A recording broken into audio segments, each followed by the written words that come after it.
ở chánh á. Hả? Sao thầu cũ. Sao bỏ thế mà. Bị hơn không? Đừng có hôn tôi. Tôi không muốn. Là có muốn này cho tao. Còn tiểu. Dạ. Xin lỗi. Là họ nó hay phải sao là họ. Dòng cờ lắm mà. Phải dùng na. Dòng cờ lắm mà. Ôi sao có con trai. Mình đưa mày không à? Anh chỉ nhờ ta nói thật à? Sao người ta? Người ta này. Cầm xuống à? Cầm hết. Vâng ạ.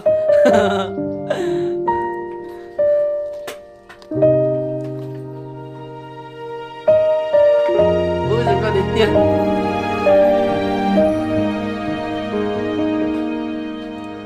Cho nó chứ không gì đó tụi mình có là chỉ tao mua gì nên chỉ là xa thằng nó ra đi giờ tiền lên tiền. Có nó máy sẵn cái này. Chỉ cần bắt đầu cái chuyện. Cái tiền lên chỉ tao mua con đi rồi là tao có nơi. Tao thì chính thức đi mà bắt đầu cho xong. Muốn cái này hả tao? Là nhớ tao cũng phần tả đây.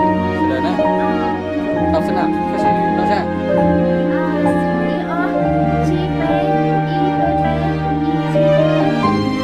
Đi rồi.